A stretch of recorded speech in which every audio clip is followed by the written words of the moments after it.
Halo sahaman ya, selamat datang di pembahasan review saham pada bulan Juni tahun 2023. Tidak terasa kita sudah hampir udah satu semester di 2023 ya. Dan by the way, selama beberapa bulan ini memang tidak terlalu banyak saham yang naiknya kenceng banget, beda dengan pada tahun 2022. Akan tetapi saya tiap bulan tetap review karena siapa tahu ada saham yang menarik untuk kita investasikan ke dalamnya. Dan pada hari ini ada kira-kira sekitar 13 perusahaan yang masuk ke dalam watchlist premium saya. Kebanyakan memang masih ada beberapa perusahaan batubara karena laba mereka di tahun 2022 yang masih bagus banget. 2023 juga ya bagus, cuman beda, kurang bagus dibandingkan dengan 2022 karena memang sektor mereka lagi turun sekarang. Di mana kebutuhan akan batubara sudah mulai berkurang. Maksudnya karena di Eropa waktu itu mereka kan mematikan banyak sekali pertambangan batubara mereka, jadi mau nggak mau di kebutuhan yang mendesak karena mereka tidak mau beli batubara Rusia, akhirnya mereka harus beli batubara dari Indonesia. Itu yang membuat harganya naik banget. Nah, harganya naik banget, tapi karena mereka udah merasa mahal, akhirnya mereka buka pertambangan mereka sendiri dan akhirnya itu membuat harganya jatuh. Ya, memang pasar memang seperti itu ya. Kalau harganya udah terlalu mahal, maka mereka akan cari jalan biar nggak dapat harga yang mahal. Karena itu perusahaan batubara meskipun masuk ke dalam watchlist premium saya agak was-was kalau mau masuk ke sana. Itu salah satu bawaan masukan saya untuk 2023 di bulan Juni ini. Jadi langsung aja kita lihat ke 13 perusahaan ini. Dari sesuai list di sini aja deh, kita bahas satu persatu ya. Jadi seperti biasa di dalam review saham saya itu saya ada beberapa kriteria. Saya akan jelaskan melalui perusahaan yang pertama yang akan kita review, yakni adalah HISE. Yang pertama pastinya transaksi hariannya itu harus 1M ya. Tapi sekarang saya udah nggak pakai kriteria itu karena saya pikir banyak perusahaan-perusahaan yang menarik. Nanti kalau transaksinya nggak sampai 1M per hari, itu nggak saya ke review. Akhirnya saya menghilangkan satu kriteria itu. Jadi saya nggak pakai itu lagi. Palingan kriteria yang saya pakai sekarang adalah yang pertama adalah pair-nya. Pertama kita lihat dulu HISE ini ya. Pair-nya itu harus 5 kali ke bawah. Ini udah, dia 3,1 kali. Lalu yang kedua margin, operating profit margin, net profit margin, return on equity-nya minimal 10% ke atas, dan HISE ini masuk. Ya, kita bisa lihat di sini operatingnya 22%, net profitnya 21%, return on equity-nya 34%. Ini bagus ya. Selanjutnya cash ratio-nya juga harus di atas 100%. Artinya mereka bisa pakai cash buat bayar hutang jangka pendeknya. Di sini 222% cash ratio-nya, artinya cash-nya 2,2 kali lipat daripada hutang jangka pendek. Nice ya. Tadi itu soal fundamentalnya yang di key statistik ini. Lalu selanjutnya di profilnya kita akan review pemegang sahamnya. Porsi publik harus di bawah 50%. Untuk HISE ini dia 20% ke bawah. Bagus ya. Berarti dia nggak melebihi 50%. Lalu di pemegang saham teratas Nur International Samudra ini yang akan kita cari satu persatu ya. Internasional tadi ya. Nur International Samudra. Nur International Samudra. Samudra betul ya. Lalu kita tambahkan HISE. Salah berita, kita masuk ke news. Lalu kita coba lihat di sini ya beritanya. Tebar dividen, bagi dividen, IPO, listing, tambah armada kapal tunda dan tongkang. Ini tahun 2021 ya. Jadi pas batubara lagi booming juga waktu itu, jadi mereka menambah armada. Sekarang batubara nggak booming lagi, apakah bakal lebih sepi? Pastinya kalau sesuai logika ya. Kita akan lihat di laporan keuangannya aja deh untuk lebih jelasnya. Tapi kalau kita lihat di sini sih di RT Bisnis malahan makin bertumbuh ya. Di kuartal pertama tahun 2023 ini cukup bagus. Kita akan lihat bisnisnya apa ini. Kita pertama masuk ke IDX, lalu kita cari HISE. Oke, ini dia. Kita download dulu di bagian laporan keuangannya. Kayaknya bukan deh, salah. harusnya yang ini, tapi kita download dulu sampai habis ya, atau kita coba langsung sambil menunggu dia download. Ini dia. Oh, bukan yang ini. Ini dia. Oke, kita coba lihat ya laporan keuangannya. Untuk kasnya 146 miliar di sini hutangnya. Hutang jangka pendek 65 miliar, masih lebih gede kasnya. Sekarang kita lihat pendapatan itu ada, bebannya ada, masih ada laba bruto, lalu bukan beban usaha, masih ada laba usaha, lalu ada pendapatan lain-lain dan beban lain-lain yang enggak terlalu gede. Berarti memang labanya masih lebih gede dari pendapatan neto. Kita coba lihat pendapatan netonya apa. Oke, ini dia. Datang dari jasa pengangkutan 173 M. Nah, gitu ya. Oke, memang masih jadi jasa pengangkutan sih. Pengangkutan apa gitu kurang dijelaskan di sini ya. Tapi pastinya sih batu bara sih kebanyakan. Kalau nggak batu bara, nikel atau bahan tambang lainnya. Pokoknya mereka ini memang sektor pengangkutan logistik. Untuk prospeknya sih pengangkutan ini memang akan bakal tetap dipakai ke depannya, tapi apakah volumenya bakal naik atau turun? Kalau menurut saya sih dari hari ke hari jumlah manusia terus bertambah, pastinya kebutuhan akan bahan tambang ini tentu saja bertambah ya. Tapi apakah terbukti? Dari laporan keuangannya sih terbukti sih. Jadi ini bisa kita pantau HIS ini ya. Tapi harus hati-hati juga karena siapa tahu dari batubara lagi turun, laba mereka juga bisa turun. Tapi dari laporan keuangannya sih nggak turun. Nah, ini yang pertama. Lalu kedua kita akan bahas Hurum. Dari PR-nya oke, 3,07, margin juga oke, di atas 10%, cash ratio juga oke. Sekarang kita lihat pemegang sahamnya, porsi publik 18%, masih aman. Lalu Karunia Bara Perkasa, kita coba lihat. Karunia Bara Perkasa, Hurum. Kita lihat newsnya. Keluarkan untuk borong saham, tambah kepemilikan, naik kelas jadi orang kaya. Beli saham Nickel Mines, beli saham Harum Energi, tambah porsi saham. Kebanyakan tentang tambah porsi saham ya, buyback, ekspor jeblok. Ini tahun 2020 beritanya, udah berita lama sih. Overall oke. Sekarang kita coba lihat laporan keuangannya Hurum. Oke, kita download dulu di ini yang ini ya, limited review. Kita tunggu dan kita bandingkan. Labanya di sini sih naik ya, Hurum ini ya, dibandingkan 2022. Tapi ini kuartal pertama doang. Kita coba lihat. Nah, ini untuk laporan keuangannya juga. Coba kita lihat ya. Laporan keuangan. Apakah lolos? Coba kita lihat kesimpulan. Tidak ada hal-hal yang menjadi perhatian kami yang menyebabkan kami percaya pada laporan keuangan.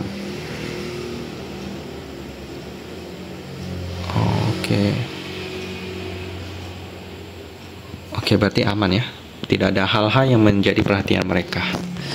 Kita lihat untuk kasnya 466 juta kalau kita lihat di sini, hutangnya 193 juta. Jadi masih lebih gede kasnya. Nice. Sekarang kita lihat pendapatannya. Di sini pendapatan dari kontrak dengan pelanggan ada, lalu ada pendapatan sewa juga ditambah. Jadi total pendapatannya di sini kita bisa lihat, lalu ada beban, lalu masih ada laba bruto, kena beban lagi, dan pendapatan lain-lain, lalu dapat laba sebelum pajak. Jadi masih lebih gede dari total pendapatan. Kita coba lihat pendapatannya datang dari mana aja. Kita lihat ya, pendapatan dari kontrak. Dari kontrak. Oke.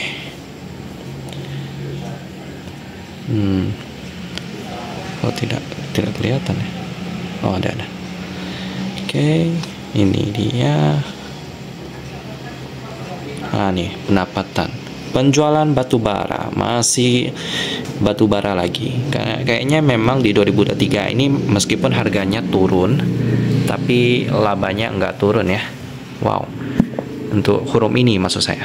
Wow, ini boleh dipantau sih, karena mungkin karena kebutuhan akan batu bara masih tinggi karena terjadi musim panas di beberapa pelosok negeri seperti India, lalu ada China juga. Jadi kebutuhan listrik meningkat karena mau buka AC. Termasuk di Indonesia juga ya, cuacanya lagi panas banget. Patut kita pantau sampai musim panasnya berlalu. Oke, ini Hurum sih oke ya. Selanjutnya kita lihat KKGI. Ini batu bara juga sih. Coba kita lihat KKGI. Pertama kita lihat PR-nya. PR-nya oke, 2,5 kali. Margin juga oke, cash juga oke. Sekarang kita lihat pemegang sahamnya dulu. Posisi publiknya 29% masih aman. Lalu ada MSIP, Energy Korea Private. Korea Private Limited. Lagi. Oke. Serbu investor asing senyap serok saham dilepas Morgan Stanley. Overall aman. Sekarang kita lihat laporan keuangannya KKGI. Datang dari mana labanya ini? Kita download dulu di ini ya, final. Saya udah pernah download, kita coba lihat. Pertama kita lihat cashnya dulu, apakah cukup bagus. Cashnya di sini sebesar 59 juta. Kalau kita lihat di sini untuk hutangnya 35 juta, jadi masih lebih gede kasnya. Sekarang kita lihat pendapatannya datang dari mana. Pendapatan usaha ada, beban pokok ada, lalu masih ada laba kotor dikurangi beban lain-lain dan pendapatan lain-lain, masih ada laba usaha di sini. Oke, overall pendapatan kebanyakan datang dari pendapatan usaha. Kita coba lihat pendapatan usahanya apa aja. Dan usaha.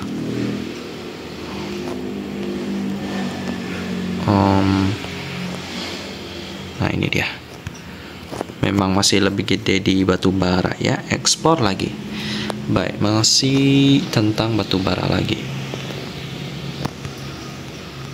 Dimana tujuan negaranya terbanyak di Bangladesh sama Korea. Oke, overall sektor batu bara memang masih cukup oke ya di tahun 2023 ini. Tapi saya nggak tahu sampai kapan ya, karena memang kebutuhan batu bara masih tinggi untuk kebutuhan batu bara apa itu ya, thermal ya nggak salah ya, untuk yang pembangkit listrik. Oke, untuk KKG ini bisa dipantau dulu. Selanjutnya kita akan lihat SMDR. Dari PR-nya sih 3,4 kali. Lalu margin juga cukup sehat. Cash ratio juga masih bagus ya. Sekarang kita lihat pemegang sahamnya. Porsi publik 27%. Ini masih aman. Lalu ada Samudra Indonesia Tangguh. Samudra Indonesia Tangguh SMDR. Baik, beli takut 3,5 M, rajin investasi, jam dividen, balik kapal tongkang, ada ekspansi, beli saham, tambah kepemilikan saham, menjual 5 unit kapal. Oke, overall gitu aja. Sekarang kita lihat laporan keuangan daripada SMDR ya. Oke, ini dia. Kita download dulu. Ini dia. Saya sudah download, jadi kita tinggal lihat aja. Oke. Nah, nih kasnya 480 juta, hutangnya 291 juta, jadi masih lebih gede kasnya. Sekarang kita lihat pendapatannya. Pendapatan jasa ada, biaya jasa masih ada, lihat laba bruto ada, lalu dikurangi beban lain-lain dan pendapatan lain-lain, dapatlah laba sebelum pajak. Nice, berarti pendapatan jasanya sangat produktif. Kita lihat pendapatan jasanya kepada siapa aja ini ya. Untuk pendapatan uang tambang masih lebih gede ya dia ya. Jadi memang masih datang dari tambang, mungkin dari batu bara atau nikel. Oke, overall gitu aja. memang logistik ya, logistik memang dibutuhkan sih, cuma labanya SMDR ini memang turun, berbeda dengan perusahaan batubara yang tadi kita review sama-sama. Mungkin SMDR ini konsumennya para penambang-penambang itu udah mulai tidak memakai jasa SMDR lebih banyak lagi ya dibandingkan pada tahun kemarin. Tapi overall masih bisa dipantau karena memang sektor SMDR ini masih cukup oke ya. Selanjutnya kita akan lihat Siko, penyewa gas jack.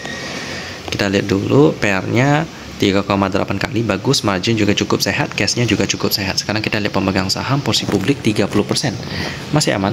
Selanjutnya Sigma Energi Utama, energi utama Siko. Oke, kejar target laba bersih, tebar dividen, kebanyakan tentang dividen ya. Tebar dividen, laba naik, bagi dividen. Oke, overall oke. Sekarang kita lihat laporan keuangan daripada Siko ini.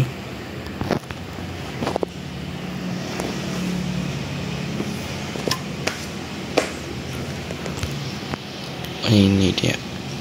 Kita download yang financial statement. Oh bukan ya, tapi kayaknya yang ini, report release. Oke, kita coba lihat cashnya dulu. Cashnya 40M, hutangnya 10M, jadi masih lebih gede cashnya. Nice. Sekarang kita lihat pendapatannya.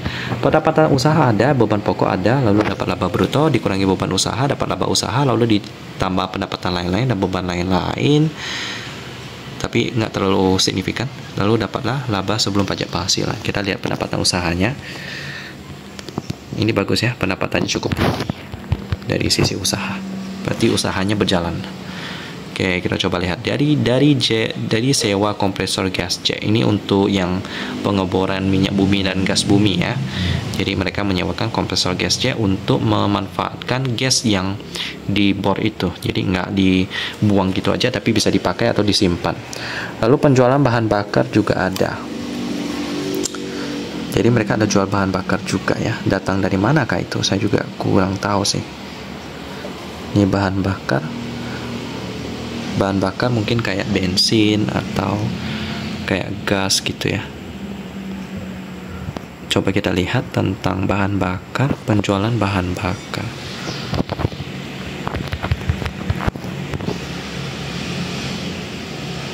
Oke,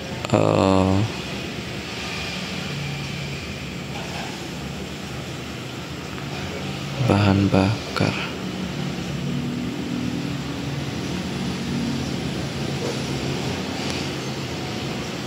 Oke lah, ya mungkin BBM atau apa gitu, karena di sini fuel itu bisa berarti banyak ya. Tapi karena mereka menyewakan gas jet, mungkin yang mereka jual itu gas ya. Oke, overall Siko ini oke, prospeknya juga oke. Ini usahanya ini bergerak di bidang pengeborannya. Untuk Indonesia mereka target 2030 bisa memproduksi kalau nggak salah 1 juta barel minyak per hari. Padahal sekarang mereka baru sekitar 400.000 ya, jadi masih banyak yang harus dibor. Kemungkinan Siko ini bakal dibutuhkan. Sekarang kita lihat PSSI ya. Pertama kita lihat dulu PR-nya 2,9 oke, margin juga cukup oke, cash oke. Sekarang kita lihat pemegang sahamnya. Posisi publik oke 11%. Lalu ada Indo Prima Marine. Coba kita lihat Indo Prima Marine, lalu PSSI. Tambah kepemilikan saham melantai, koreksi usai sentuh harga tertinggi. Overall oke. Sekarang kita lihat laporan keuangan PSSI. Lalu kita download di mana ya, ini ya, konsol FS. Kita bandingkan dengan yang RT Bisnis punya. Untuk cash 63 juta, hutang 23 juta, masih lebih gede cash rasio. Sekarang kita lihat pendapatannya. Pendapatan usaha masih ada, beban pokok pendapatan masih ada, lalu dapat laba bruto 10 juta. Lalu dikurangi beban dan pendapatan lain-lain. Wow, pendapatan lain-lainnya dari keuntungan atas penjualan aset tetap. Wah, ini kurang bagus nih. Berarti dia jual kapalnya atau apa gitu lah. Bisa mengurangi pendapatannya itu. Lalu dapat laba sebelum pajak 22. Jadi kita lihat pendapatan usahanya dulu. Tapi memang PSSI ini pendapatannya naik karena ada penjualan aset tetap yang cukup gede ya. Coba bayangkan, dari laba bruto aja udah 10 juta, sedangkan penjualannya aset tetap 12 juta. Jadi lebih dari 0,5% pendapatannya datang dari penjualan aset. Kita lihat pendapatan usahanya yang nggak datang dari jual aset, datang dari mana? Yakni di muatan apung dan pengangkutan, karena mereka ini jasa pengangkutan ya. Coba kita lihat di penjualan aset tetapnya. Aset tetap apa yang mereka jual? Nggak dicatat di sini. Mungkin harus dicari. Kapal tunda dan kapal tongkang.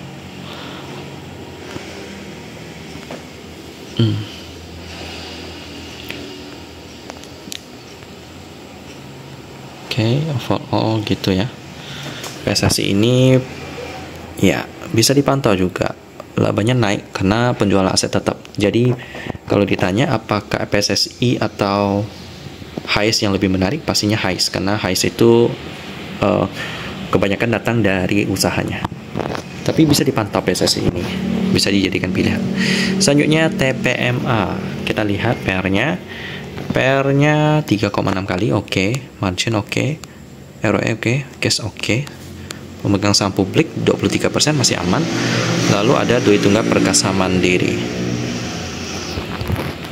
Dwi Tunggal Perkasa Mandiri, TPMA. Oke, gondol kontrak angkut batu bara. Rasio pembayaran dividen. Tambah saham, divestasi, ganti pemilik, tender offer. Oke, borong saham aman sih. Selanjutnya kita lihat laporan keuangan TPMA.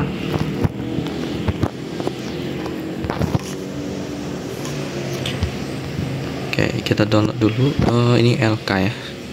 Udah pernah download, kita langsung lihat aja. Untuk kasnya dia sebesar 22 juta di sini, hutangnya 15 juta, masih lebih gede kasnya. Sekarang kita lihat pendapatannya. Pendapatan usaha, lalu dikurangi beban, masih ada laba bruto, lalu dikurangi lagi beban lain-lain, pendapatan lain-lain, dapat laba sebelum pajak. Wow, pendapatan usahanya ini sangat berkontribusi ya. Kita lihat ya, apa yang mereka dapatkan.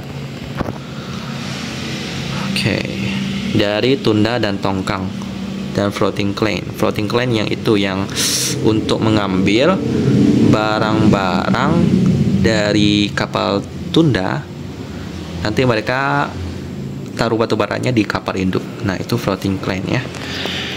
Oke, overall gitu aja TPMA. Usahanya oke. Logistik ya. Selanjutnya Indo. Nah, Indo ini agak tricky nih. Coba kita lihat sama-sama ya. PR-nya oke, 2,6 kali. Margin juga oke, ROE oke, cashnya apalagi oke banget ya. Untuk posisi publik 21% masih aman. Lalu ada Leslie Somedi Indo, jual Bank Loyar dijual ke BCA, IPO logo Kocek. Lalu akuisisi Bank Royal. Oke, overall gitu aja. Jadi mereka ini jual bank ya untuk mendirikan kos-kosan yang kayak ini ya, real estate ya. Jadi habis jual bank nih Indo nih. Coba kita lihat laporan keuangan Indo ini. Indo jauh juga nih. Oke, nah ini dia. Oke, kita download dulu final report.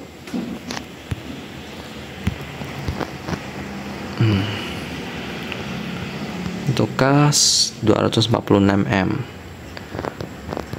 liabilitas pendek 1,5 M doang. Jadi gede banget cashnya ya, sekitar 164 kali lipat.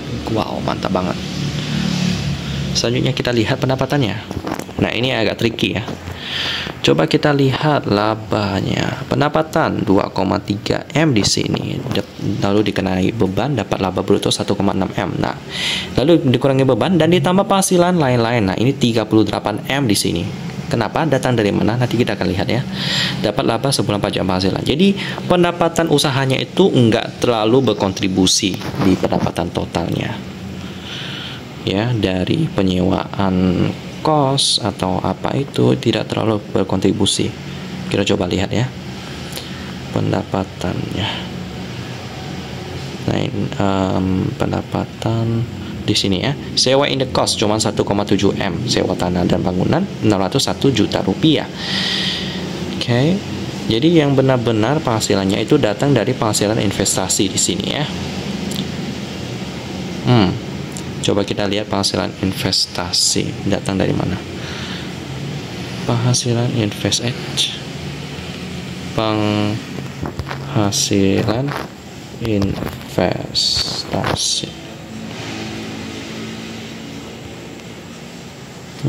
Nggak dikasih tahu di sini sih. Penghasilan investasi. Jadi mereka berinvestasi kemana? Nah, kita coba cari satu persatu. Instrumen keuangan.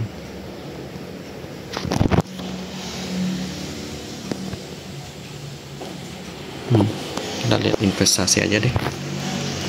Investasi.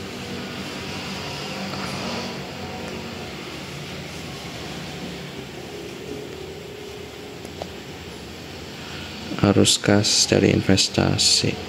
Jadi mereka ini memang investasinya itu belum diuangkan ya. Jadi misalnya harga sahamnya naik 10 kali lipat pun, tapi kalau belum dijual itu belum jadi cash ya. Oke, investasi.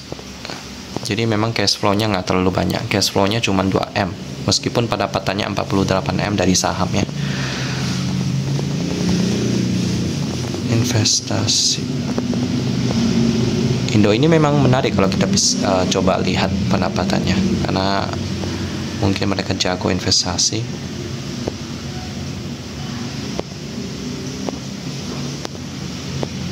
Mereka juga banyak investasi ya. Nah, di sini nih ada saham Indofood JBP sukses, lalu ada Goto juga di sini ya.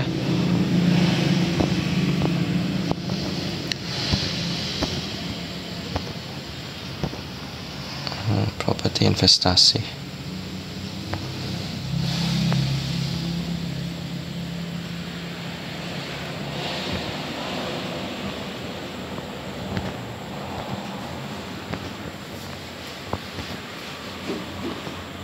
Ya, masih belum terlalu jelas investasinya kemana, tapi overall bisa dipantau Indo ini.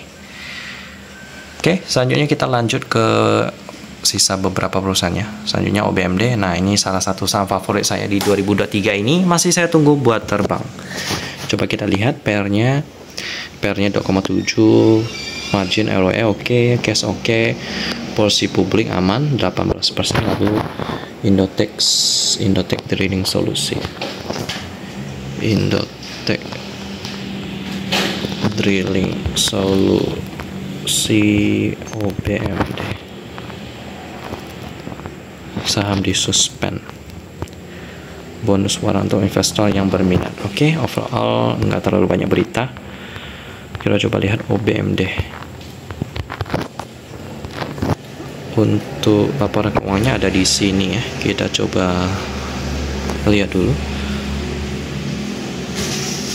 Tidak ada koneksi. Coba kita refresh dulu.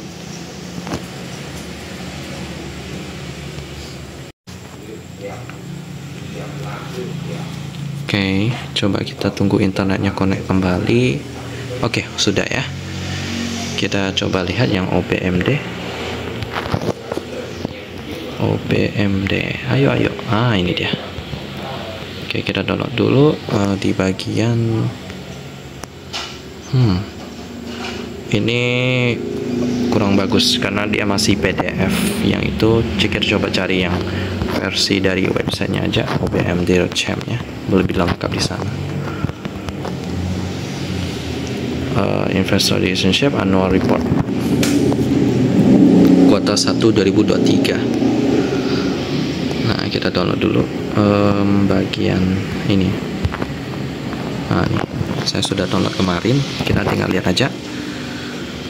Oke, kita lihat cashnya dulu. Nah, nih cash 47M, diabetes jangka pendek, lancarnya 10M, jadi masih lebih gede cashnya. Kita lihat pendapatannya. Penjualan 36M, lalu dikurangi beban. Nah, ini bebannya kecil banget ya, jadi marginnya sangat banyak. Cuman memang dari sisi administrasi, gaji karyawannya, CEO-nya gede banget, jadi itu sangat memakan laba daripada OBMD ini. Ya, gitu deh. Jadi harus agak berhati-hati sih saya investasi ke sini, karena gajinya gede banget. Kita coba lihat penjualan ada, beban ada, dapat laba kotor dikurangi beban, lalu masih ada laba usaha, lalu ada pendapatan lain-lain dan beban lain-lain. Dapatlah laba bersih sebelum pajak penghasilan. Kita lihat penjualannya di mana, datang dari mana aja. Oke. Ini ya, penjualan bersih dari pasar ekspor 17M, pasar lokal 19M. Jadi masih lebih mendominasi pasar lokal ya. Karena Indonesia memang sangat suka ngebor untuk sekarang sampai tahun 2030 biar independen dari sisi minyak bumi dan gas. Oke. Nah, kebanyakan jualnya ke MS Oil and Natural Gas Corporation ya. Ini kayaknya perusahaan India sih untuk pasar ekspor dia nih. 28M. Oke, overall gitu aja OBMD. Prospeknya bagaimana? Saya cukup positif ya, karena untuk aktivitas pengeboran masih cukup tinggi. Oke, selanjutnya kita lihat Adro, perusahaan batubara.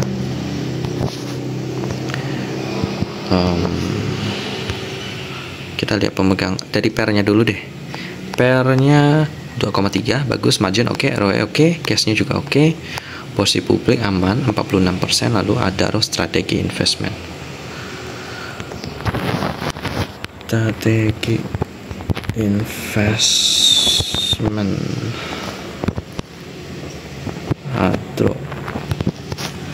Kita lihat newsnya, anjlok, tebak dividen, kantongi duit 2T, cetak rekor baru, Boy Thohir, pendapatan dividen, ganti nama, cuan, batubara sawit, Sandiaga. Oke, overall oke ya.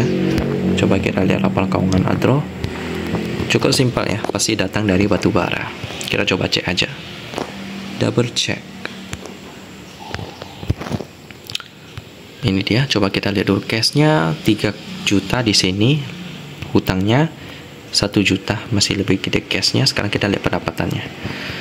Pendapatan usaha ada, beban ada, dapat laba bruto dikurangi beban lain-lain, dan pendapatan lain-lain masih ada, laba usaha dikurangi biaya keuangan dan lain-lain, dapat laba sebelum pajak. Nah, kita lihat pendapatan usahanya apa aja yang sangat berkontribusi. Pastinya batubara dong. Coba lihat ya. Ya, penjualan batubara, jasa pertambangan juga ada, tapi masih lebih gede di penjualan batubara. 1,5 M US dollar ya di pasar ekspor. Untuk ekspor kemana? Pihak ketiga itu ada TNB Fuel Service. Oke, batubara prospeknya bagaimana untuk sekarang sih? Ya harus hati-hati ya, tapi masih cukup boleh dipantau Adro ini. Selanjutnya TB, sisa 3 perusahaan sekarang. Kita lihat TB, perusahaan logistik PR-nya 3,4 kali, bagus, margin oke, ROE oke, cash oke. Sekarang kita lihat porsi publiknya berapa ya? Masyarakat nasional 6%, lainnya asing 9%. Overall oke ya porsi publik ya. Banyak sekali pemegang sahamnya TB ini. Sekarang kita lihat pemegang saham pengendali Prima Mineral Utama. Prima Mineral Utama TB. Borong menawarkan. Oh, nggak terlalu banyak beritanya. Kita langsung masuk ke laporan keuangannya TB ini di sebelah sini ya. Kita bandingkan dengan RT bisnis punya. Oke, ayo. Masih cukup lama. Coba kita refresh. TB. Oke, kita download di report. Kita download. Kita lihat dulu cashnya 434 juta, hutangnya 226 juta, masih lebih gede cashnya. Nice. Sekarang kita lihat pendapatannya. Pendapatan usaha ada, beban pokok ada, laba kotor ada, lalu dikurangi beban lain-lain, dapat laba usaha dikurangi beban lain-lain, dan pendapatan lain-lain masih ada laba sebelum pajak, dimana mayoritas datang dari pendapatan usaha. Coba kita cek, ini nice. Dari mana ada pendapatan usahanya, yakni dari fasilitas penunjang pertambangan, jasa pelabuhan ya. Jadi mereka memiliki pelabuhan. Oke. Jasa pelabuhan. Oke. Overall TB ini juga lumayan menarik karena semuanya juga butuh batubara untuk pengantaran bahan tambang atau barang-barang lainnya. Sekarang kita lihat ITMG. Ini juga batubara. PR-nya 2,2 kali, margin oke, ROE oke, cash-nya juga oke. Porsi masyarakat 34% masih oke ya. Kita lihat bahan mineras. ITMG. Masuk bisnis nikel. Oke, tambang nikel. Oh, udah mau masuk tambang nikel dia nih. Oke. Tambang nikel. Overall oke ya. Sekarang kita lihat laporan keuangan ITMG.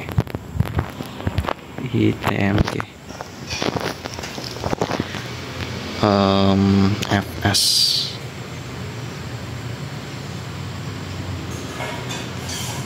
Sambil menunggu, kita lihat dulu cash rasionya dulu. Lulus sih kalau di AT Business, tapi kita coba lihat yang di website IDX ini. Wow, oke, ini dia. Untuk cash, nah ini udah di audit juga PwC. Coba kita lihat kesimpulannya. Tidak ada hal-hal yang menjadi perhatian kami. Oke, aman ya. Untuk kas 1,5 juta, hutang 1 juta, masih oke. Karena kita lihat pendapatannya. Pendapatan bersih masih ada beban pokok, lalu ada laba kotor dikurangi beban lain-lain, dan pendapatan lain-lain dapat laba sebelum pajak. Di mana pendapatan bersih yang menjadi sumbangsi tertinggi. Coba kita lihat ya. Dari batubara, masih batubara. Katanya mau masuk nikel, jadi pelan-pelan ya. Untuk ITMG sih ya batubara, you know lah. Untuk sekarang sih masih cukup dibutuhkan, cuman nggak tahu sampai kapan. Selanjutnya MNCN, PR-nya 3,9 cukup oke. Margin ROE oke, gas-nya juga oke. Sekarang kita coba lihat posisi publik 47% masih aman. Lalu Global Mediacom Tbk, Global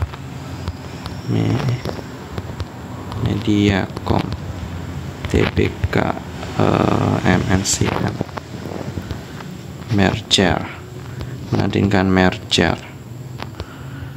Oke, overall aman-aman aja. Kebanyakan soal merger ya. Kita lihat laporan keuangan. Ini perusahaan terakhir akan kita review ya. Udah 13 perusahaan ya. Coba kita lihat laporan keuangannya di sebelah unaudited. Ini perusahaan memang kasihan banget ya, pasarnya lagi turun banget. Untuk cashnya 928 bentar. Oh, mungkin dari pihak belelasi kasnya itu 928.000. Pihak ketiga 504.000. Kok ada yang kayak gitu ya pencatatannya? Ya kira-kira 1,4 juta lah. Kita coba lihat hutangnya 1,2 juta, jadi masih ada cashnya. Sekarang kita lihat pendapatannya. Pendapatan usaha ada digital dan non digital, subscription dan lain-lain. Lalu ada beban juga, dapat laba kotor, lalu ada beban lain-lain, pendapatan lain-lain, dapat laba sebelum pajak. Nah, kita lihat pendapatan yang paling tingginya itu datang dari iklan ya, dari yang non digital, mungkin yang dari televisi seperti dari RCTI, MNC TV, Global TV ya. Kita coba lihat pendapatan usaha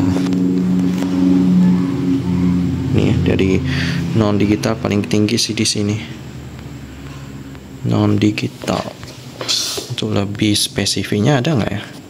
Coba kita ketik non digital,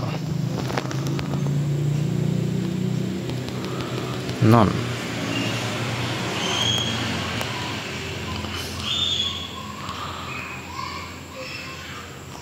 strip digital.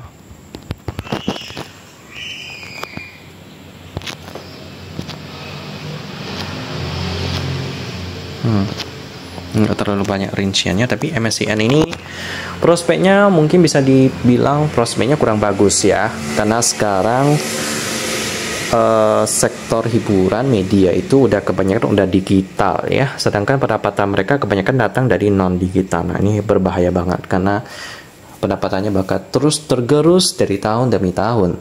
Kita tahu sendiri kalau pendapatan perusahaan terus berkurang dari tahun demi tahun, harga sahamnya akan juga berkurang dari tahun demi tahun. Jadi kecuali MNCN ada gebrakan, mereka mendapatkan pendapatan dari digital lebih banyak. Nah itu bisa menjadi pertimbangan untuk masuk ke MNCN. Jadi overall untuk sekarang MNCN boleh dipantau, tapi saya nggak terlalu sarankan untuk masuk sekarang. Jadi gitu aja sih ke-13 perusahaan yang sudah kita review. Semoga bisa membantu teman-teman. Selamat trading pada hari Senin besok, and semoga cuan. We will see you in the next video.